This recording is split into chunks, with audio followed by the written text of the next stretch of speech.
جب سورج لپیٹ لیا جائے گا اور جب تارے بے نور ہو جائیں گے اور جب پہاڑ چلائے جائیں گے اور جب بیاہنے والی اونٹنیاں یوں ہی چھوڑ دی جائیں گی اور جب وحشی جانور جمع کیے جائیں گے اور جب سمندر آگ ہو جائیں گے اور جب روحیں جسموں سے ملا دی جائیں گی اور جب اس بچی سے جو زندہ دفنا دی گئی ہو پوچھا جائے گا کہ وہ کس گناہ کے سبب قتل کر دی گئی اور جب اعمال کے دفتر کھولے جائیں گے اور جب آسمان کی کھال کھینچ لی جائے گی اور جب دوزخ کی آگ بھڑکائی جائے گی اور جب بہشت قریب لائی جائے گی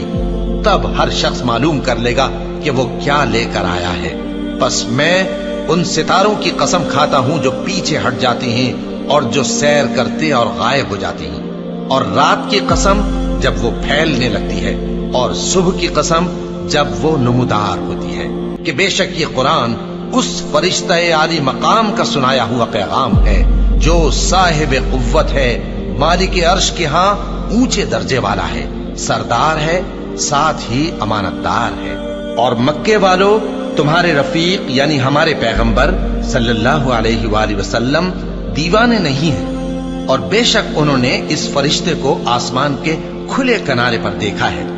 اور وہ غیب کی باتوں کے ظاہر کرنے میں بخیل نہیں، اور یہ کسی شیطان مردود کا کلام نہیں ہے۔ پھر تم لوگ کدھر جا رہے ہو؟ یہ قرآن تو تمام جہانوں کے لیے نصیحت ہے، یعنی اس کے لیے جو تم میں سے سیدھی راہ چلنا چاہے، اور تم لوگ کچھ بھی نہیں چاہ سکتے مگر وہی جو اللہ رب العالمین چاہے۔